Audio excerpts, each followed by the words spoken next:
Tudo da Canção Nova em um só lugar. Canção Nova Play.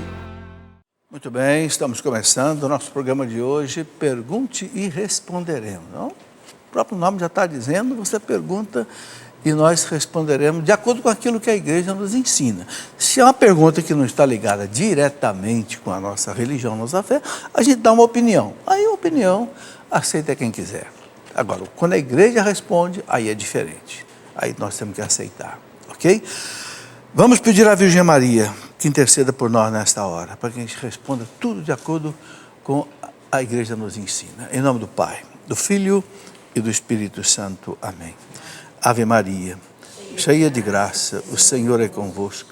Bendita sois vós entre as mulheres, e bendito é o fruto do vosso ventre, Jesus. Santa Maria, Mãe de Deus, rogai por nós, pecadores, agora e na hora de nossa morte. Amém. Glória ao Pai, ao Filho e ao Espírito Santo. São José, rogai por nós. Em nome do Pai e do Filho e do Espírito Santo. Amém. Sejam bem-vindos, vocês todos que nos acompanham nas suas casas, vocês que estão aqui. Temos aqui amigos da cidade de Manaus. Quem é? Está ali. Seja bem-vindo. Vem de muito longe. São Paulo, capital.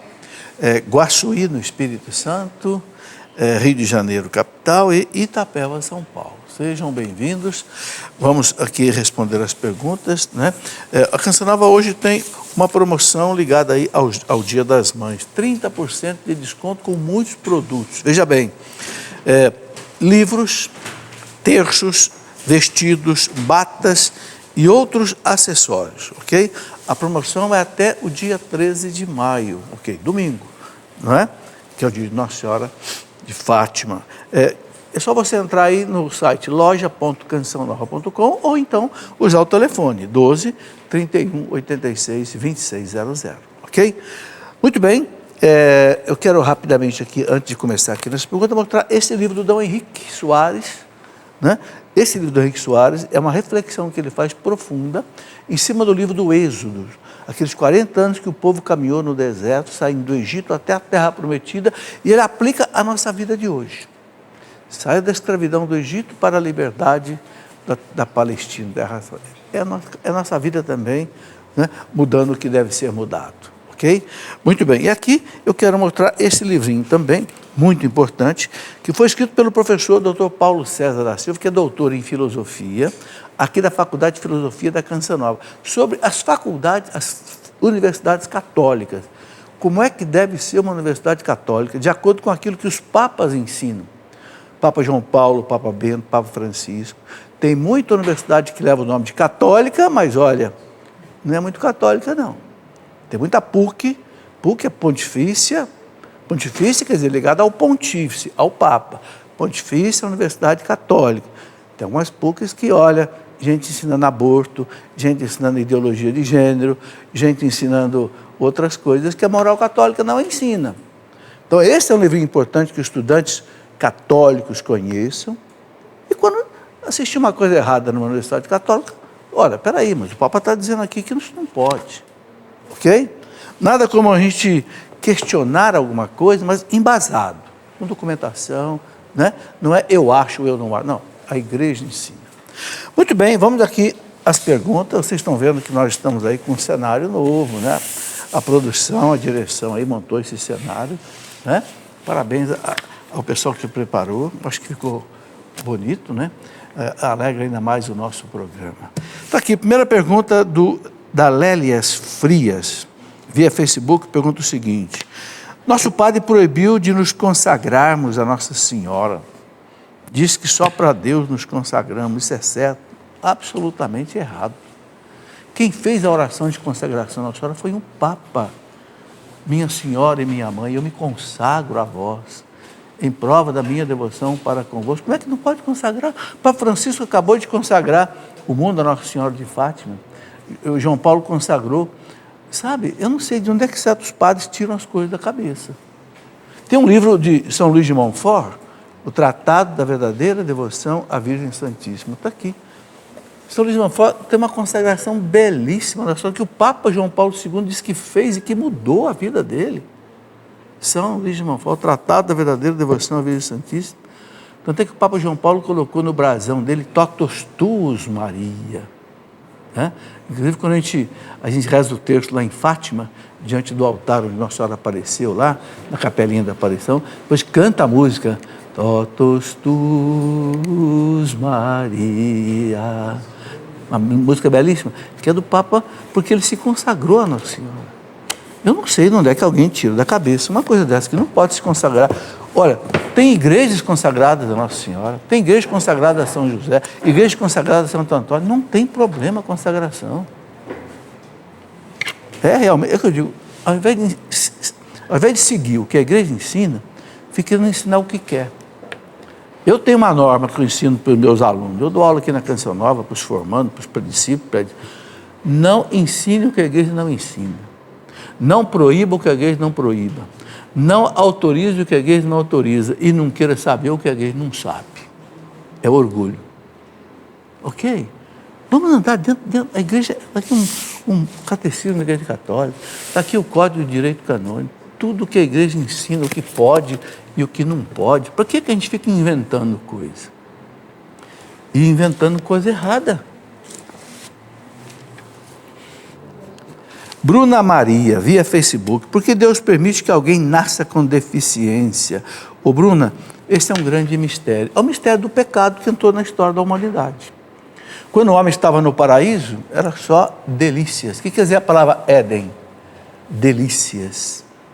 Só paz e alegria. O pecado entrou. Então São Paulo fala claríssimo. Romanos 6, 23. O salário do pecado é a morte. A morte aí é sofrimento, é doença, é tudo que não é bom.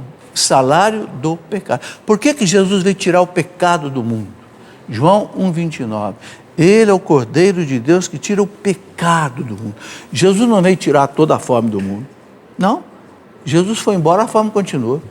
Jesus não veio tirar toda a doença do mundo. Jesus foi embora, a doença continuou. Não é verdade? O que Jesus veio tirar? A causa de tudo isso, que é o pecado. Na cruz, ele criou o quê? O perdão dos pecados com o seu sacrifício. Por isso ele institui o sacramento da confissão logo no dia da ressurreição. No domingo da ressurreição, ele diz para os apóstolos: a quem vocês perdoaram os pecados estarão perdoados. Por quê? Porque ele tinha acabado de conquistar, com a sua morte e ressurreição, o perdão para os pecados. A causa de todo sofrimento, toda lágrima, toda dor, toda morte. O que São Paulo fala na carta aos Coríntios, capítulo 15? O último inimigo a ser vencido será a morte. Por quê? Porque antes vai sair o pecado. Depois que tirar o pecado, tira a morte. Ok? Então, aí está o porquê que uma criança nasce doente, por que existe. Tudo é consequência do pecado. Ah, mas é consequência do pecado da criança? Não. É o pecado da humanidade, que gerou o mal no mundo. Entende? A natureza humana foi ferida pelo pecado. Né? Eu escrevi um livro, Pecado Original, está aqui, ó, a produção já deixa. Ó, esse livro aqui, isso aqui eu escrevi baseado em Santo Agostinho, São Tomás de Aquino, os papas da igreja. O que é o pecado original? De onde é que vem todo o sofrimento do mundo? Vem daqui. Ó. Quem não entender isso daqui, não entende por que Jesus Cristo morreu na cruz. O catecismo da igreja diz que Cristo veio exatamente para tirar o pecado. E o primeiro pecado é o pecado original. Por isso que nós somos batizados. Porque no batismo você participa da morte, da ressurreição de Cristo, e aí você deixa o pecado original. Entenderam? Essa é a nossa fé. Né? Muito bem. Eu escrevi um livro também, onde eu medito nisso com mais profundidade. Sofrendo na fé. Da onde que vem o sofrimento? Por que existe sofrimento no mundo? E como é que eu devo enfrentar o sofrimento? Só tem um jeito, na fé. Eu tenho dó de quem não tem fé. Porque quem sofre, e todo mundo sofre, né? O sofrimento é meio que o pão de cada dia, não é?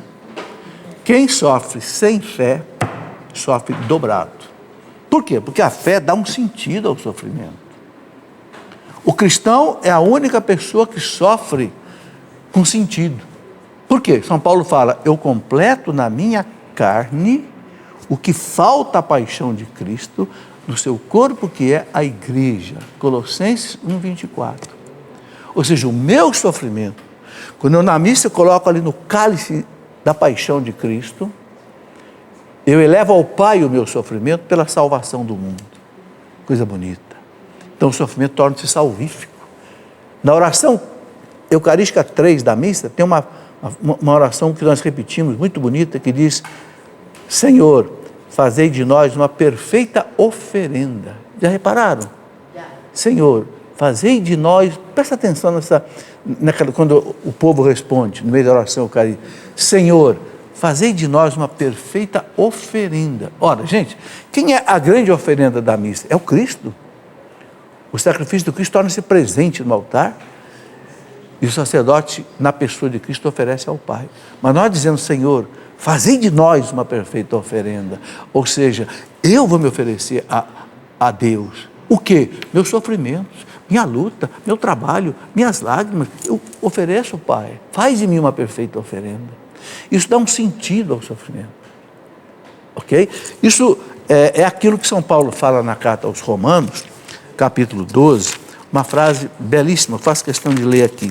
São Paulo fala assim, Romanos 12, no versículo 1, São Paulo fala assim: eu vos exorto, pois, irmãos, pelas misericórdias de Deus, a oferecerdes vossos corpos em sacrifício vivo, santo, agradável a Deus. É este o vosso culto espiritual. São Paulo pede para a gente oferecer o nosso corpo, onde é a sede dos nossos sofrimentos, né? Também a alma, né? Ele diz: oferecer vossos corpos em sacrifício vivo. Nós estamos vivos, mas estamos oferecendo um sacrifício, né? Santo, agradável a Deus. Agradável a Deus. É este o vosso culto espiritual. Então, quando você oferece a Deus o seu sofrimento, é um culto espiritual. É como uma oração. Tem um valor salvífico tremendo. Então, o cristão, quando ele sofre com essa perspectiva, né, Santa Teresinha dizia: sofrer e amar. A Teresona também dizia, Teresa d'Ávila, sofrer e amar. É o sentido da vida do cristão. Amar, sofrer. E quando a pessoa entende isso, o sofrimento torna-se leve. Santo Agostinho dizia assim: se a gente sofre com esse motivo, ama-se o sofrimento. Se a gente sofre, né, ama-se o sofrimento, porque vê um sentido nele. É como uma mãe que sofre por um filho, que ela precisa passar a noite acordada para cuidar do filho. Ela sofre, mas ela ama aquele sofrimento, não é? Por quê? Porque aquele filho precisa dela. Esse sentido cristão do sofrimento nós precisamos ter. Esse livro, Sofrendo na Fé, é uma reflexão inteirinha sobre isso. Fabiane Lima, gostaria que explicasse um pouco sobre repousar no Espírito Santo. Olha, o repouso do Espírito Santo é uma ação do Espírito Santo. Os bispos da Igreja Católica no Brasil, no documento 53 da CNBB, que já tem mais de 10 anos, pediram para que a gente não promova oração de repouso no Espírito. Ou seja, que ninguém diga: olha, agora vamos fazer todo mundo repousar. Não, não faça. Por quê? Porque pode haver muita sugestão, muita gente vai ficar repousando assim, só porque eu vou ouvir o outro. Então é o seguinte: se aconteceu espontaneamente, por ação realmente do Espírito Santo, tudo bem. Não vamos negar. O Espírito Santo sopra onde ele quer, de São Paulo, né? Agora, não se force a coisa, né? Aí é o que a igreja, os bispos pediram para não promover realmente uma oração, né? Se acontece, você está rezando pela pessoa, a pessoa repousou no Espírito espontaneamente, tranquilo. Não há problema nenhum. É uma ação do Espírito Santo. Às vezes para curar a pessoa, às vezes para tirar um trauma da pessoa, às vezes, não sei, para tirar um estresse da pessoa. Muito bem. Eu escrevi um livro onde eu explico um pouco dessas coisas. Não sei se ele está aqui. Descerá sobre vós o Espírito Santo. Esse livro, depois de 40 anos na renovação carismática católica, eu escrevi esse livro. Eu comecei com o Padre João em 1974. Descerá sobre vós o Espírito. O que é a renovação carismática católica? O que é o batismo no Espírito Santo? O que são os dons do Espírito Santo? O que é cada um dom, língua, profecia, cura, milagre, etc. Tal, né? O que é uma vida no Espírito Santo? Ok? Então esse livro aqui explica também a questão do repouso no Espírito. Muito bem. José Antônio Neto, Belém do Pará. Por que na oração do Pai Nosso a palavra céu aparece primeiro no plural e depois no singular? Qual a diferença? Às vezes aparece, né?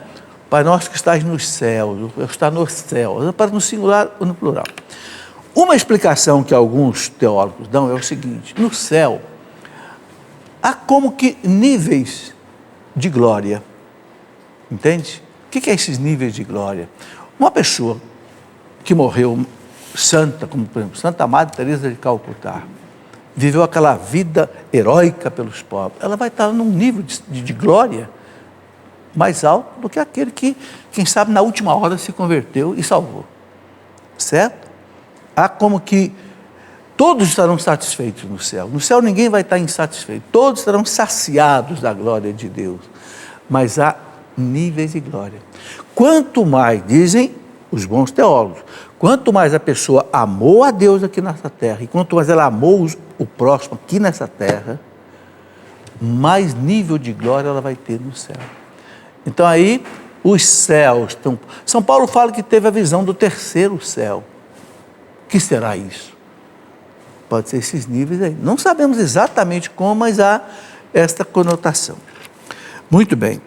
Marcos Dias, via Facebook. O que Jesus quis dizer com o que ligares na terra será ligado no céu, o que desligares na terra será desligado no céu.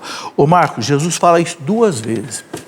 Primeira vez ele fala no Evangelho de São Mateus, capítulo 16, versículo 17. Ele fala para Pedro: tudo que você ligar na terra eu ligo no céu. Quer dizer, o que o Papa define como dogma de fé, Jesus liga lá. Por exemplo, o Papa canonizou um santo, vai canonizar agora os pastorinhos, né? Domingo, não é isso? O céu liga, no céu liga. Se você ligar aqui, eu ligo lá. O Papa colocou: vamos celebrar o Natal dia 25 de dezembro. Vamos, o céu celebra 25 de dezembro. Entendeu? E o Papa falou, e Jesus falou isso também no Evangelho de São Mateus, capítulo 18. Um é 16 para São Pedro, 18 ele fala para os discípulos com Pedro: tudo que vocês ligarem na terra, eu ligo no céu. Aí é o sentido assim, mais de um concílio ecumênico, os bispos do mundo inteiro com o Papa, quando define alguma coisa. Por exemplo, o dogma da infalibilidade do Papa foi proclamado no Concílio Vaticano I. O Papa Pio IX, junto com o Concílio Vaticano, proclamaram o dogma da infalibilidade do Papa. Quando o Papa proclama um dogma, ele não erra, baseado exatamente nessa palavra: que você ligar na terra, eu ligo no céu. Esse é o sentido. Ok? Eu escrevi um livro, as pessoas podem ficar assim: por que você escreve tanto livro? Porque essas coisas que as pessoas têm dúvida, eu tinha todas essas dúvidas. Quando eu tinha 28 anos de idade, já faz 40 anos, eu fazia doutorado e fazia teologia. Só que eu tinha uma dúvida tremenda. Aí eu fui estudar tudo isso. Aí eu percebi que as pessoas têm dificuldade para encontrar essas coisas. Então comecei a escrever livros. Já são 100 livros. Um desses livros que eu escrevi, A Minha Igreja, já faz mais de 10 anos, é para explicar exatamente essas coisas. O que Cristo colocou naquele chama a minha igreja? A igreja é dele. Sobre ti, Pedro, edificarei a minha igreja. Ele não disse as no plural, a no singular. E a igreja é dele. Então, o que tem nessa igreja de Jesus que a gente tem que conhecer, tem que amar e tem que servir? Né?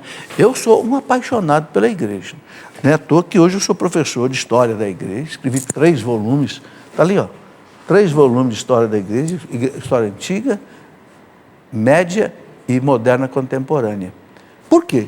Porque a gente tem que conhecer a história da igreja. Você não conhece a história da sua mãe? Se você não conhecer a história da sua mãe, você não ama muito sua mãe. Ou não ama tanto como você amaria se você conhecesse a história dela. O que ela sofreu, o que ela fez por você, o que ela fez pelo seu pai. A igreja... A gente tem que conhecer a história da igreja, porque muita gente mente sobre a igreja. Como mentem? É só ataque sobre a igreja, ataque. Ninguém fala das coisas bonitas que a igreja fez. Eu escrevi um livro, uma história que não é contada. Para contar o quê? As coisas maravilhosas que a igreja fez e que não se contam. A igreja que fundou as universidades no mundo. Quem fundou Sorbonne? Quem fundou La Sapienza? Quem fundou as grandes universidades? A Igreja Católica Apostólica Romana. Uma das coisas mais maravilhosas que existe no mundo são as universidades. Quem fundou, quem inventou a universidade foi a Igreja Católica. Não falam. A instituição que mais caridade fez em toda a história da humanidade foi a Igreja Católica. Basta olhar os santos, uma Madre Teresa de Calcutá, um São Vicente de Paulo, um São Camilo de Lés, um Dom Bosco, que esses homens entregaram a vida fazendo caridade em nome da Igreja. Isso não é importante. O importante é bater na igreja porque houve Inquisição, porque houve cruzada, porque houve Savonarola, porque houve não sei o quê. E a beleza da igreja, isso não fala. Os milhares e milhares de padres e bispos e irmãs que se enterram nos mosteiros, nas clausuras, isso não fala. Isso não... Então, se a gente não conhecer a história um pouco, a gente também não sabe até defender a igreja, que é a nossa mãe. Muito bem, uma pessoa que pede para não ser identificada. Sou viúva, religiosa, catequista e intercessora da RCC. Estou conhecendo um senhor desquitado, mas ele foi casado na igreja. Se eu casar com ele no cartório, como é que eu fico em relação a poder comungar? Não pode comungar. Se ele foi casado na igreja, ele é casado. Mas é desquitado. Olha, a separação física não elimina o vínculo matrimonial. Isso é que precisa entender. A pessoa que é desquitada ou divorciada, ela continua casada diante de Deus. Por quê? Porque o vínculo matrimonial, eu gosto de explicar bem assim, só se rompe quando? Com a morte.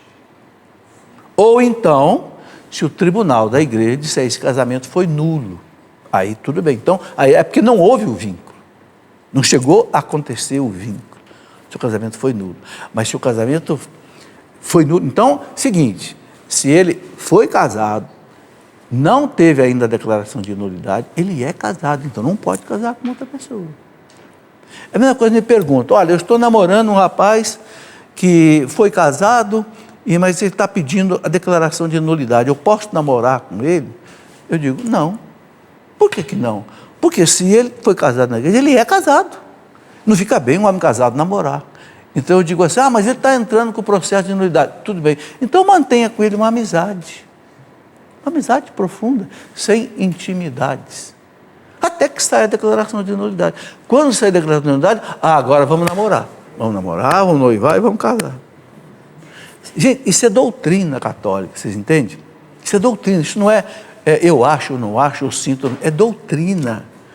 O vínculo matrimonial só se rompe com a morte ou com a declaração de nulidade. Entendeu? A doutrina da igreja é claríssima. Basta a gente conhecer e entender que tudo fica fácil para viver. Luiz Amorim, via Facebook. Nossa Senhora também foi obra do Espírito Santo.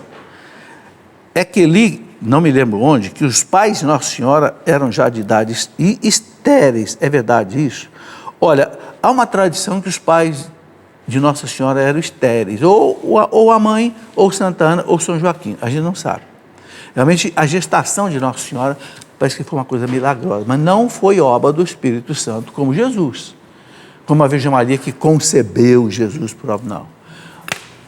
A concepção de Nossa Senhora foi igualzinha de todos nós, um ato sexual dos seus pais, que Deus rompeu a infertilidade, a esterilidade ali por um ato de milagre, ok? Só Jesus foi concebido, por quê? Por que Jesus é Deus? Porque exatamente foi concebido pelo Espírito Santo. Se Maria fosse concebida por obra do Espírito Santo, se Santa Ana, a mãe de Nossa Senhora, concebesse por obra, Maria seria deusa. Não, não é, ela é puramente humana. O pai é humano, a mãe é humana. Jesus não. A mãe é humana, mas o pai não é humano. O pai é o Espírito Santo, é Deus. São José é um pai adotivo, um pai nutrício, né? Não é pai natural. Muito bem. Olha, eu queria recomendar aqui, se essas dúvidas sobre Nossa Senhora, tem um livro do Papa João Paulo II que vale a pena ler. 58 catequeses do Papa João Paulo II. Tem aqui na Canção Nova, sobre Nossa Senhora. Ele pega desde do nascimento de Nossa Senhora até a morte e a assunção dela ao céu. São 58 catequeses que o Papa João Paulo II fez durante uns 3 anos, nas quartas-feiras, nas alocuções de quarta-feira.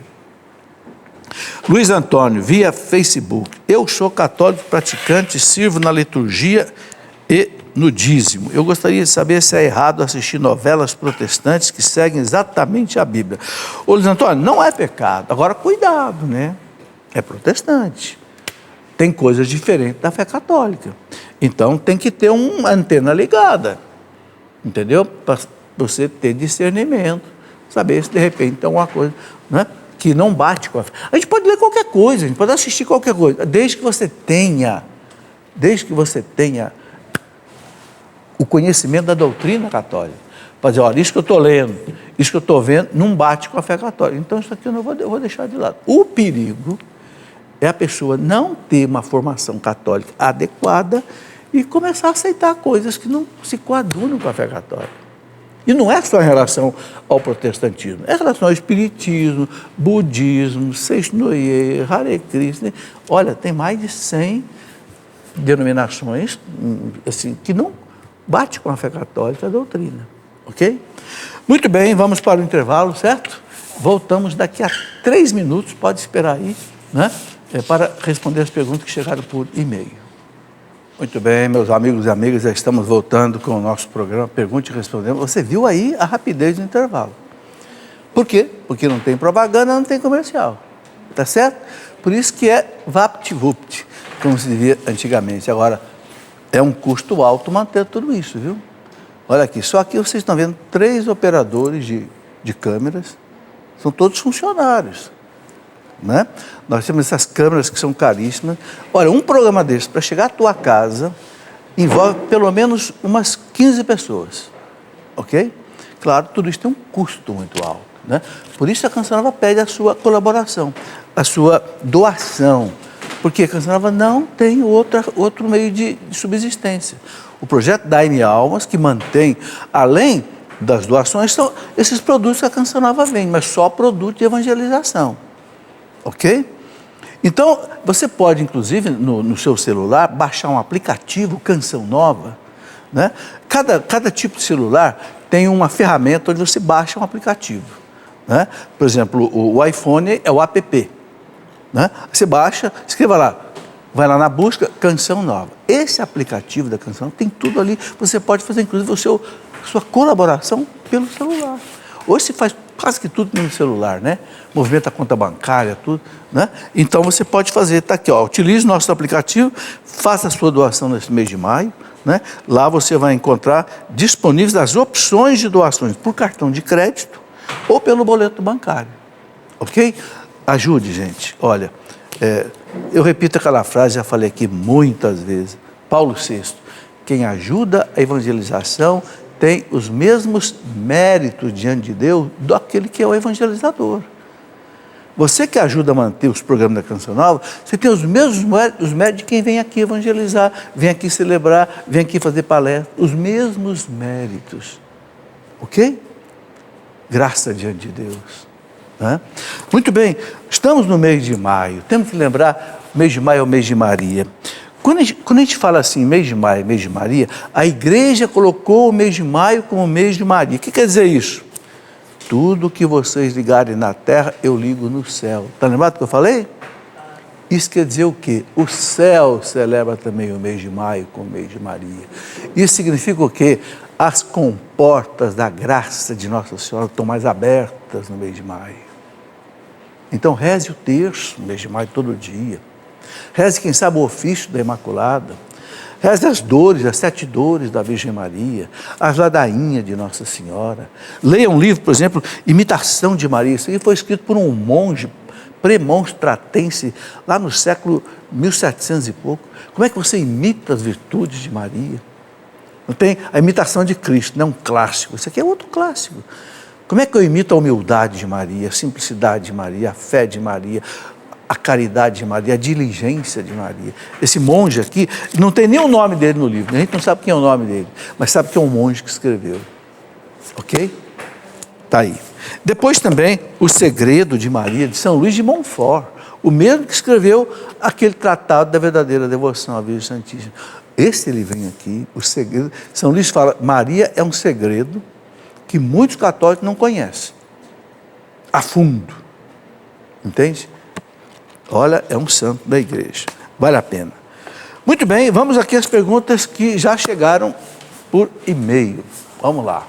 O Matheus Silva pergunta o seguinte: o que é exatamente a Fraternidade Sacerdotal São Pio X e qual a sua relação com a Igreja Católica? Existem outras entidades desse tipo?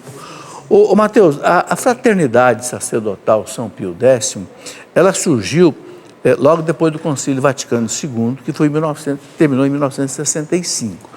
Um bispo da Suíça, chamado Dom Lefebvre, não aceitou uma série de mudanças que o Concílio Vaticano II fez. Por exemplo, os padres poderem tirar a batina e usar o clergyman, né, que não é batina. A missa na língua de cada povo, chamado vernáculo, né? Então, o Dom Lefebvre não aceitou e criou essa fraternidade que acabou sendo separada da igreja. Quando é que ele separou da igreja? Quando ele, sem autorização do Papa, né, Paulo VI, ele começou a sagrar bispos. Aí ele rompeu com a igreja. Porque um bispo só pode sagrar outro bispo com autorização do Papa. Ok? Então, infelizmente, a fraternidade tem uma série de bispos que não foram ordenados bispos com autorização do Papa. Por isso se constituiu um grupo separado. O Papa João Paulo II fez muito esforço para trazê-los de volta. Bento XVI fez um esforço, mas até hoje não conseguiu fazer com que eles aceitem, por exemplo, o catecismo da Igreja Católica. Não aceitam. Não aceitam outras coisas. Então, infelizmente, né, são irmãos separados, não estão em comunhão plena com a Igreja Católica. Existem outros grupos? Existem. Por exemplo, os católicos, os chamados veterocatólicos, os véteros de velho, né? Eles separaram da Igreja Católica no Concílio Vaticano I, 1870. Né? Um grupo de bispos também que não concordou com o Vaticano I, que declarou um dogma da infalibilidade do Papa, junto com o Papa Pio IX, e separaram da Igreja. Então, esses cismas sempre houve na história da Igreja, infelizmente. Aí, paciência, quem não quer seguir a Igreja, né, detalhadamente. Uma pessoa que pede para não ser identificada, você pode pedir, a gente respeita, não coloca o nome, tá certo? Qual a diferença entre confissão comunitária e confissão particular, auricular, né, no ouvido, com o padre? Na confissão pode-se levar um lembrete dos pecados para não esquecer de pronunciá-lo? Pode. Na confissão você pode anotar. E chegando para o padre, você confessa. Não tem problema nenhum. Pode anotar assim, tá? Agora, a confissão comunitária é diferente da confissão comum. O catecismo da igreja fala da confissão comunitária bem claro. Eu gostaria de deixar aqui o parágrafo 1483. Eu vou ler, porque a igreja falando é mais claro, né?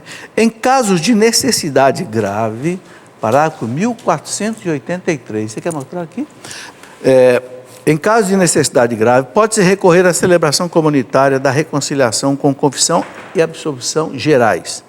Esta necessidade grave pode-se apresentar-se quando um perigo iminente de morte, sem que o sacerdote tenha um tempo suficiente para ouvir a confissão de cada penitente. Então, há um perigo de morte, não sei, de repente um prédio pegando fogo. O padre, tem um padre ali cheio de gente, ele não vai poder atender cada um, ele pode dar uma confissão comunitária. Está no navio, o navio está afundando, está no avião, o avião está caindo. O padre Paulo me disse que um dia quase que ele fez isso. Ele pegou um voo de Cuiabá para São Paulo, deu fogo numa turbina, ele já levantou e esse bicho vai cair. E eu já vou dar absolvição. Mas aí o piloto conseguiu estabilizar o avião e o avião pousou. Graças a Deus. Mas ele já estava pronto. Ele contou, já estava pronto para dar uma confissão. Então, não é para qualquer coisa a confissão comunitária. Aí o catecismo diz aqui, ó, a necessidade grave para que possa haver confissão comunitária pode também apresentar-se quando tendo em vista o número de penitentes, não havendo confessores suficientes para ouvir devidamente as confissões individuais num tempo razoável, de modo que os penitentes, sem culpa de sua parte, se veriam privados durante muito tempo da graça sacramental ou da Sagrada Eucaristia. Nesse caso, os fiéis devem ter para a validade da absolvição comunitária o propósito de confessar individualmente seus pecados graves no devido tempo. Entenderam? Então, por exemplo, um padre tem uma, vamos supor assim, uma capela lá longe na roça, onde ele vai lá uma vez a cada 6 meses. Chega lá, ele não consegue atender todo mundo e vai voltar só daqui a 6 meses. Então ele pode dar uma confissão comunitária. Mas aí, olha o que o catecismo fala. Quem foi perdoado na confissão fica obrigado, assim que puder, a fazer uma confissão individual. Ok? Está escrito aqui, ó, parágrafo 1483. E aqui fala uma outra coisa interessante. Ele fala assim, que um grande concurso de fiéis por ocasião das grandes festas ou de peregrinação não constitui caso de tal necessidade grave. Por exemplo, Aparecida do Norte, vem muita gente, 20 mil pessoas, 100 mil pessoas, ou aqui na Canção Nova, ninguém consegue atender todo mundo. Pode dar confissão comunitária? Não. Por quê? Está aqui, ó, porque a pessoa pode confessar na sua cidade, na sua paróquia. Eu vou ler de novo, parágrafo 1483. Um grande concurso de fiéis, por ocasião das grandes festas ou de peregrinação, não constitui caso de tal necessidade grave. E aqui ele cita, né, o Código de Direito Canônico, parágrafo 961. O cânon 961 diz o que o catecismo transfere para cá. Então, confissão comunitária, basicamente isso. Ou perigo de morte de muita gente, ou quando um sacerdote vai num lugar pouquíssimas vezes, e quando vai não dá tempo de atender todo mundo. Então, para que o pessoal não fique muito tempo sem a absolvição, ele pode dar uma absolvição geral, mas as pessoas ficam obrigadas, quando puderem, fazer a confissão individual. Quer dizer, a igreja não abre mão da confissão individual. Ok? Essa é a colocação. Caroline Paiva, a história de Adão e Eva é apenas uma alegoria, ou seja, não é real? E se não é real, afinal, como o pecado adentrou no mundo? Gente, Adão e Eva existiram. Não se negue a existência de Adão e Eva. Eles cometeram o pecado original. Por isso que o pecado original entrou no mundo. O que nós não sabemos é quando é que Deus criou Adão e Eva e como Deus criou Adão e Eva. Quem é Adão? O primeiro homem. Não houve um primeiro homem? Não houve uma primeira mulher? Houve. É Eva, é Adão. Agora, o que nós não sabemos, onde é que foi? Foi lá na África, há 1 milhão de anos atrás. Sabemos que veio da evolução, ninguém duvida mais isso. A criação começou lá 13,7 bilhões de anos atrás com o Big Bang. Um pulso de energia puro, como essa que vocês estão vendo dessas lâmpadas, e que foi se transformando em matéria pelo bóson de Higgs e chegou, né, no universo de hoje, chegou até o homem, depois de 13,7 bilhões de anos. Os físicos hoje sabem disso. Agora, como é que foi isso? A ciência está estudando ainda. Agora, o escritor sagrado, ele foi iluminado por Deus na sua inteligência e ele escreveu de maneira simbólica. A pessoa usa a palavra alegoria. Agora, há um fundo de verdade religioso que não pode ser negado. O que não pode ser negado no Gênesis? Deus criou o mundo a partir do nada. Ele não precisou de matéria-prima. Faça-se a luz foi feita. É o poder infinito de Deus. Criou o homem e criou a mulher. Entrou o pecado na história do homem e da mulher. Aí vem, o Gênesis são 50 capítulos, né? É preciso tirar dali a verdade religiosa. O escritor sagrado, ele usa uma literatura, ele usa uma técnica para escrever, mas a inteligência dele foi iluminada pelo Espírito Santo para ele colocar ali uma verdade religiosa. É o que ele chama de revelação divina. Ok? A história do pecado original. Deus que fala para a serpente, uma mulher vai esmagar a tua cabeça. É o primeiro anúncio da salvação. Quem é essa mulher? É a mulher do Apocalipse, a Virgem Maria. É a mulher das bodas de Caná. É aquela mulher que estava aos pés da cruz. Deus fala, mulher, eis aí teu filho. Mulher, não chegou ainda a minha hora. Quer dizer, o Gênesis, ele é todo, assim, simbólico, metafórico, mas a verdade religiosa ali não pode ser negada. Ok? É por isso que a igreja interpreta para a gente corretamente, né? Isabela Ramos, é pecado rezar pedindo para que o nosso time de futebol, time do coração vença? É pecado fazer promessa nesse sentido? Olha, gente, é complicado, porque um reza para o Palmeiras ganhar, outro reza para o Corinthians ganhar, como é que Deus vai fazer? Então é o seguinte, deixa por conta dos jogadores, deixa por conta de quem treinou mais, quem joga melhor, deixa por conta deles, entendeu? Eu rezo para o Brasil aqui, o outro reza para a Argentina, lá o Papa argentino, como é que fica? O Papa reza para a Argentina, a gente reza para o Brasil, Deus fica meio, né? Melhor, eu acho melhor deixar quieto. Poder torcer, pode. Poder torcer, pode, mas rezar, eu acho meio difícil, né? Meio complicado para Deus, né? Rogério Rocha, qual a razão do esfriamento de muitos sacerdotes? Olha, não é só sacerdote, não. É nós também. A igreja chama esse pecado de tibieza. O que é a tibieza? É a pessoa que não reza, não medita a palavra de Deus, não frequenta os sacramentos, vai esfriando, vai esfriando. Sabe, gente, a vida espiritual é uma amizade com Deus. Quando você tem um amigo, muito amigo, é amigo, mas se você mudar de cidade, você não vê mais aquele amigo, o amigo não te vê, vocês não telefonam mais, não, daqui a pouco você esquece seu amigo. Seu amigo passa a não ser mais importante para você. Assim com Deus. Deus é o grande amigo, mas eu tenho que manter essa amizade com Ele, pela oração, pela meditação, pela caridade, pelo conhecimento das coisas da nossa fé, né? Olha, o sacerdote que não for de Deus 100%, olha, hoje ele corre risco, porque o mundo é extremamente agressivo. O demônio é terrível para tentar. E quem mais o demônio tenta? É claro que é o sacerdote. Porque o sacerdote é aquele que tem o poder de Deus para arrancar as almas da mão do demônio. Não é? É a confissão que ele ministra, é a Eucaristia que ele celebra, as bênçãos. O demônio está de olho no sacerdote. Pobre do sacerdote que não rezar muito. Muito. Por isso que a igreja faz o sacerdote rezar de 3 em 3 horas, né? A liturgia das horas. Olha, eu que não sou sacerdote, eu rezo a liturgia das horas, 3 em 3 horas, só que eu não posso, que eu não rezo. Por quê? Para manter o contato com Deus, ser alimentado por Deus. A missa de manhã, o terço à noite, a meditação da palavra. Senão, o padre que não tiver aí, outra coisa, o sacerdote, ele tem que viver só para Deus. Porque ele é um sacerdote de Deus.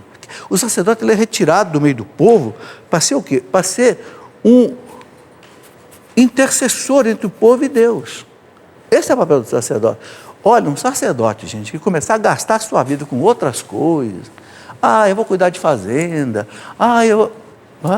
Cuidado. Claro, eu não estou dizendo que o padre não pode cuidar de uma fazenda, que faz parte de uma obra de caridade dele. Estou dizendo assim, para ele. Eu vou só mexer com estudo. Cuidado. Sacerdote é para Deus. Sabe, a gente que não é sacerdote, sente a tentação pesada, fica imaginando um sacerdote. Não é fácil, não. Não é fácil, não. Ângela Gomes, é verdade, e aí nós temos que rezar muito pelos sacerdotes. Eles precisam da nossa oração, a oferta do nosso sacrifício. É verdade que a Cabala está na origem de todas as religiões, inclusive dos 10 mandamentos de Moisés? Nada disso. A Cabala, gente, é um esoterismo judaico. Tipo superstição. Tem nada a ver com os 10 mandamentos. Os 10 mandamentos Deus escreveu na pedra e entregou para Moisés. Não tem nada de cabala, não tem nada de superstição, não tem nada de esoterismo, de fantasia. É doutrina. Olha, quando aquele jovem chegou para Jesus, mestre, o que eu devo fazer para ganhar a vida eterna? Mateus 19. Os mandamentos, meu filho. Viva os mandamentos. Não matar, não roubar, não prostituir, não adulterar. Né? Aquele jovem, ou seja, Jesus tornou os mandamentos perenes.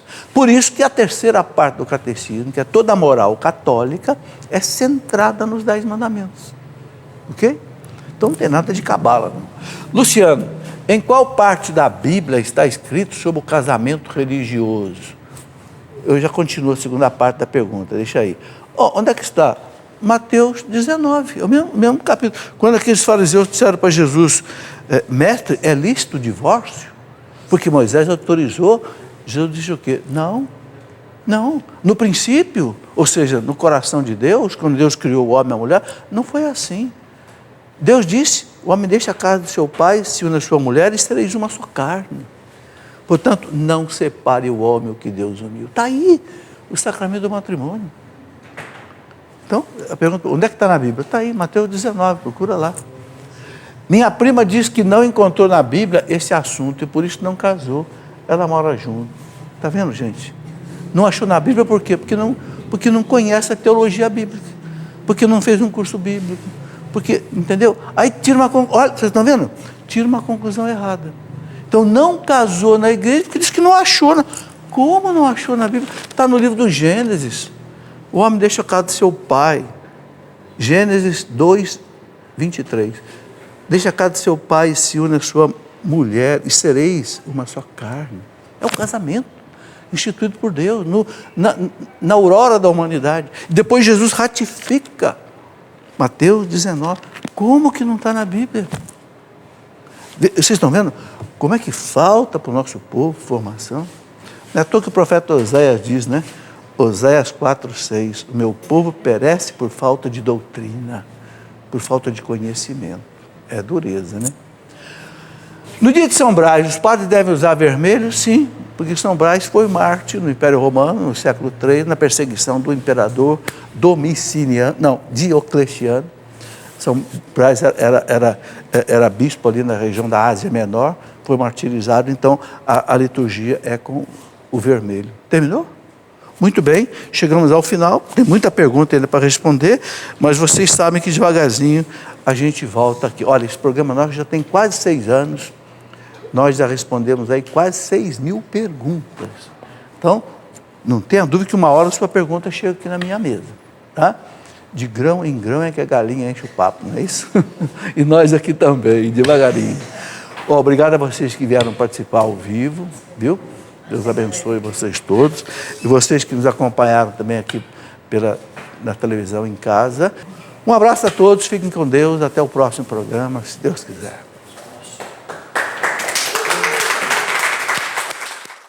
Tudo da Canção Nova em um só lugar. Canção Nova Play.